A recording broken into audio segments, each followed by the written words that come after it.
Hey, ladies and gentlemen, this is Carmine Sabia for Explain America, and Pam Bondi.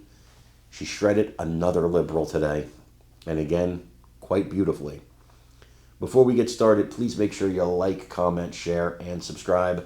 Those little things really help us out, and they help our channel continue to grow.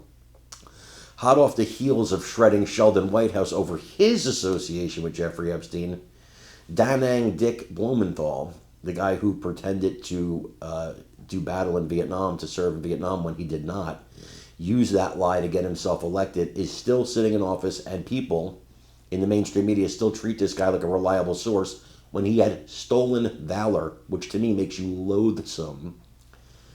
Sat there and wagged his finger at Pam Bondi asking where the Epstein files are. Interesting thing about Senator Blumenthal. Took money from Jeffrey Epstein. Tried to block the files from being released when Biden was president. Pam Bondi, she called him out on all of it and made this guy look ridiculous on national television. Nothing else to say. I want you to watch it. So take a look at this and let me know what you think in the comments. February, you made a public claim that the Epstein client list was, quote, sitting on my desk right now for review, end of quote. You then produced already public information and no client list at a major media event hosted at the White House. Attorney General Bondi, why did you publicly claim to have the Epstein client list waiting for your review and then produce nothing relevant to that claim? Senator Durbin, if you listen to my entire clip on that, I said I had not reviewed it yet, that it was sitting on my desk along with the JFK files, the Martin Luther King files, and I said I had not yet reviewed it.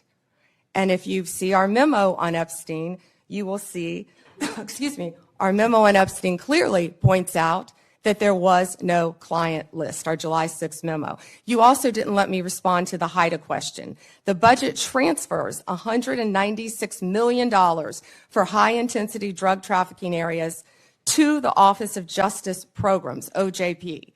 The Justice Department will continue to administer those grants under OJP in 2026. Going back to the Epstein files, according to another whistleblower who made a protected disclosure to my office, you pushed the FBI to review approximately 100,000 Epstein-related records on an arbitrarily short deadline in March, and the FBI was directed to flag any documents that mentioned President Trump. Nothing came of that review until July, when DOJ and FBI released an unsigned memo stating, quote, there's no incriminating client list. Why was the July 7th memo unsigned? The July 7th memo came from the FBI and the Department of Justice. Director Patel answered those questions very clear.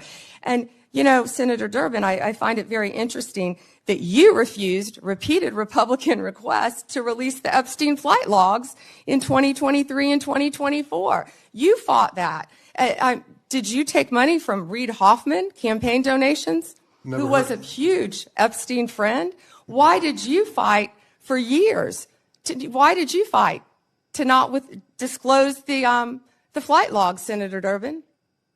I can tell you I did not refuse. One of the senators here wished to produce those logs, and I asked her to put it in writing, and she never did. Yeah, I think Senator Blackburn would quarrel with you on that. Well, I will quarrel with you as to Reid, somebody that you mentioned I never heard of.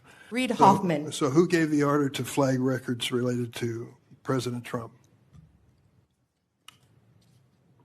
To flag records for President Trump? To flag any records which included his name. I'm not going to discuss anything about that with you, Senator. Eventually, you're going to have to answer for your conduct in this. You won't do it today, but eventually you will. I yield, Mr. Chairman. I got Mr. Chairman, something here. Mr. Chairman, Him. Mr. Chairman, since Senator Durbin referred to me, I would really appreciate the opportunity to correct the record. Proceed. Because Senator Durbin knows I repeatedly asked for those flight logs. I brought up the subpoena. You even shut down the committee because you didn't want that, and you know I submitted that in writing, and you continue to misrepresent that, and I am not going to let that record stand. Okay. Mr. Chairman. Go ahead, Senator Durbin. I just want to make it clear that the reason the committee business ended was that your side invoked the 2-hour rule.